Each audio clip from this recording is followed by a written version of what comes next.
જેને જોઉં છું એ દોડતો દોડતો, જેને જોઉં છું ખબર નથી પડતી કે આપણે કેમ ઉતાવળમાં છીએ,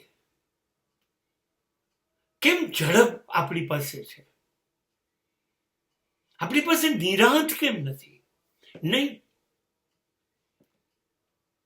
અને આ ઉતાવળ, આ ઝડપ આપણને દોડતા જ રાખે છે.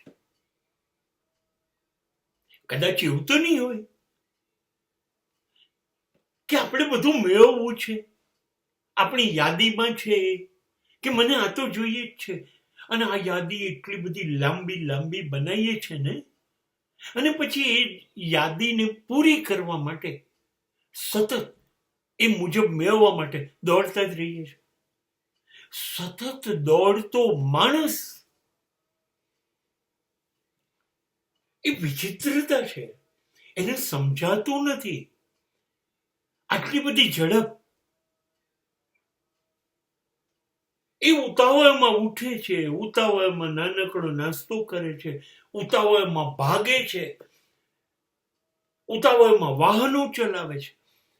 એ બહુ ઝડપથી બધા કામ પોતાના કરે છે, અને એ કરતા કરતા એને યાદ આવે છે કે ઉતાવળ કરવાથી ઝડપથી હું આ ચૂકી ગયો, આ રહી ગયો. હવે એનો તો કોઈ ઉકેલ છે નહીં. તમે ચૂકી ગયા એનું, અને ચૂકી જવાના જ છો, કેમ કે આટલી બધી ઝડપ માત્ર ભૂલો જ કરાવે. આપણા લક્ષ્યાંકો મોટા છે, આપણી યાદી લાંબી છે, આપણે બહુ બધું કરવું છે, આપણે બહુ બધું મેળવવું છે, એટલે આપણે દોડ્યા જ કરવું પડશે. પણ આપણને આપણી દોડનો અર્થ ખબર નથી. Exactly we don't know the meaning, કે હું દોડી રહ્યો છું, જે મેળવવા એ મને મળ્યું, અને મળ્યું તો હું એનો આનંદ લઈ શકું છું, હું એને ભોગવી શકું છું. જવાબ છે ના. સૂર્યના પહેલા કિરણથી રાત્રિના અંધકાર સુધીમાં દોડીને ઘરે આવ્યા પછી તમે જે માટે દોડ્યા એમાંનું કશું ભોગવી શકો છો? ના. તો આ દોડ તો હવે કાયમ રહેશે, જ્યાં સુધી શરીર સાથ આપશે, મન સાથ આપશે. તમારી દોડ તમને શાંતિ નહીં આપે. કદાચ બીજું બધું તમે નક્કી કર્યું એ આપી બી દેશે, તો શાંતિ નહીં આપે. અને દોડવામાં જે સમય ગયો, જે વર્ષો ગયા, એ પાછા નથી આવવાના. તમે 18-20 વર્ષની ઉંમરથી દોડવાનું શરૂ કરો, 60 વર્ષે પહોંચો, ત્યારે 18 વર્ષ બાદ, તમે 22 વર્ષ બાદ તમે હવે નહીં રહો. અને 18 વર્ષની સૌથી વધુ શક્તિ તમે વાપરી કાઢી. હવે 60 વર્ષે શરીર સાથ નહીં આપે. શક્ય છે થોડાક અંગત મનગમતા માણસોને ચૂકી પણ જઈએ, તો દોડીને મેળવીશું શું?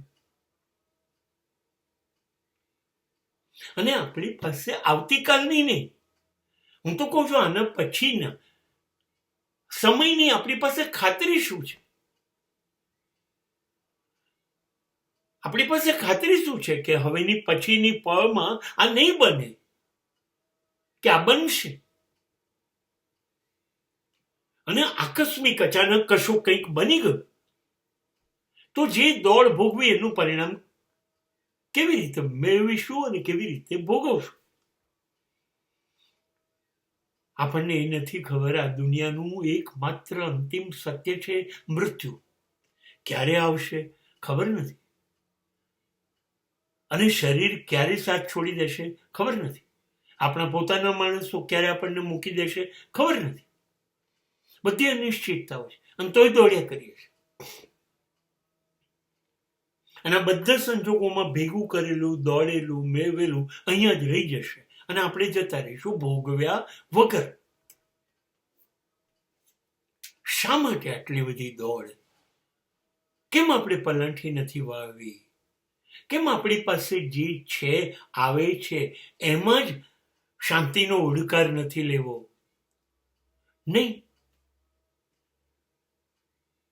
હું ઘણી વખતે એવું વિચારું છું, શબ્દ સારો નથી, પણ આપણને બધાને કૂતરાને થાય ને એવો હડકવા થયો છે. દરેકના હડકવાના પ્રકાર જુદા છે. કોઈનું ધન, કોઈની આવક, કોઈની સમૃદ્ધિ, કોઈને પ્રતિષ્ઠા, કોઈને પદ.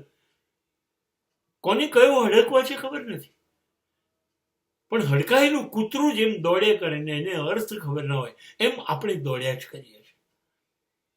આપણી દોડનો અંત મૃત્યુ સુધી આવવાનો નથી. આટલી ઝડપ શા માટે? શું થોડાક ધીમા ના થઈ શકીએ?